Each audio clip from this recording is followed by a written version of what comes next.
오래전에 가입한 실손보험 그냥 두는 게 나을까요? 아니면 바꿔야 할까요? 어떤 분들에겐 큰 차이가 없을 수도 있습니다. 하지만 또 어떤 분들에겐 꽤 중요한 대안이 될 수도 있어요. 결국 중요한 건 내가 가진 실손보험을 어떻게 활용할지입니다. 오늘은 이 부분을 쉽고 편하게 풀어드리겠습니다.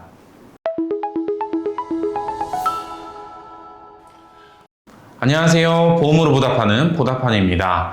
요즘 5세대 실손보험 이야기가 많이 들리시죠? 여기에 더해 금융당국에서 선택형 특약을 검토하고 있다는 소식도 있었습니다. 원래는 보험사들이 5세대 실손 출시와 함께 기존 가입자들을 재매입을 통해 전환하려고 했었는데요. 새 정부 출범 이후 상황이 조금 달라진 겁니다. 바로 선택형 특약이라는 새로운 제도가 추가 선택지로 거론된 거죠. 그래서 앞으로는 기존 실손을 유지할지 5세대로 전환할지 선택형 특약을 활용할지 이 세 가지 선택지가 생기게 된 겁니다. 먼저 선택형 특약이 뭔지부터 볼까요? 간단히 말하면 구실손이나 1세대 실손 가입자가 나한테 필요 없는 비급여 항목을 빼면 보험료를 깎아주는 제도예요.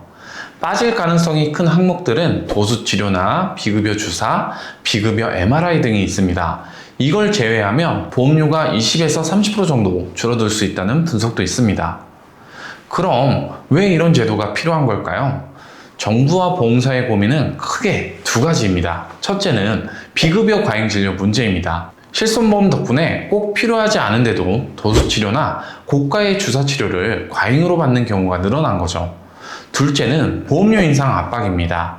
비급여 진료비와 청구가 많아지며 보험금 지출이 커지고 그 부담이 결국 전체 보험료 인상으로 이어집니다. 병원을 거의 안 가는 분들 입장에서는 나는 안 쓰는데 왜 계속 보험료가 오르지? 이런 불만이 나올 수밖에 없는 거죠. 그래서 정부는 불필요한 진료는 줄이고 정말 필요한 치료 중심으로 운영될 수 있도록 제도를 손보고 있는 겁니다. 그럼 이런 질문이 생기실 거예요. 왜 구실손, 1세대 실손만 해당되는 거지? 그 이유는 바로 재가입 주기 때문입니다.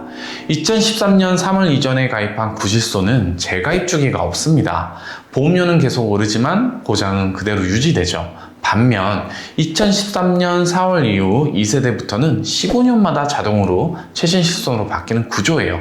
즉 어차피 바뀔 예정이라서 선택형 특약을 따로 적용할 필요가 없는 겁니다. 그래서 구실손과 1세대만 선택형 특약을 고려할 수 있는 거죠. 자, 그럼 이번에는 5세대 실손을 좀 알아볼까요? 핵심은 딱 두 가지입니다. 급여 중심, 큰 병 위주 보장. 이렇게 설계가 되어서 보험료는 지금보다 30에서 50% 정도 낮아질 수 있다는 분석이 있습니다.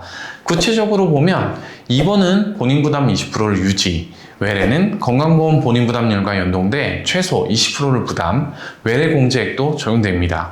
비급여 보장은 중증과 비중증으로 나뉘는데요. 암, 심장, 뇌혈관, 중증 화상, 외상, 희귀 난치성과 같은 중증 질환은 유지됩니다. 특히 상급종합병원 입원 시 연간 자기부담금 한도를 500만 원으로 제한한 것도 특징이라고 할 수 있습니다. 하지만 비중증 항목은 보장이 줄고 자기부담률은 30에서 50%까지 올라갑니다. 예를 들어 비급여 진료비가 1천만 원이라고 하면 구실손은 전액 보장이 되지만 5세대는 500만 원만 보장되고 나머지 500만 원은 본인이 부담합니다. 그리고 한 가지 반가운 변화가 있는데요. 임신 출산 관련 병원비가 새롭게 포함된다는 점도 있습니다. 그러면 나는 어떤 실손을 고르면 좋을까요? 세 가지 상황으로 나눠서 보겠습니다. 첫째는 비급여 이용이 잦은 경우예요. 도수치료나 주사치료, MRI 등을 자주 받는 경우인데 이런 경우에는 구실손 또는 1세대의 실손을 유지하는 것이 유리합니다. 5세대에선 비급여 보장이 줄고 자기 부담이 커질 수 있기 때문이죠. 선택형 특약이 나온다고 해도 자주 쓰는 항목을 빼면 손해일 수 있습니다. 두 번째, 비급여는 거의 안 쓰고 보험료 부담이 큰 경우인데요. 선택형 특약이 도입된다면 고려를 해볼만 하겠죠. 자주 안 쓰는 항목을 제외해서 보험료를 20에서 30% 정도 줄일 수 있는 전략이니까요.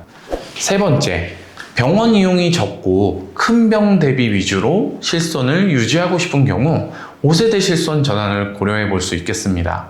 급여, 중증 중심 설계라 보험료가 낮아지고 중증, 비급여엔 연 500만 원 자기부담금 한도가 있어서 심지어 안전장치도 될 수 있습니다. 자, 마무리 정리하자면 결국 중요한 건 내가 병원을 얼마나 자주 가는지, 그리고 내 실손보험 세대와 재가입 주기를 아는 것입니다.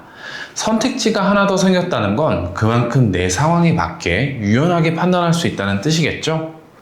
오늘 영상이 도움되셨다면 좋아요, 댓글, 구독, 알림 설정 부탁드립니다.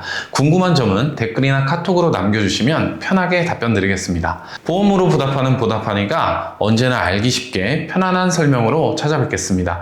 여러분의 현명한 선택을 응원합니다. 감사합니다. 본 광고는 심의 기준을 준수하였으며 유효기간은 심의 일로부터 1년입니다.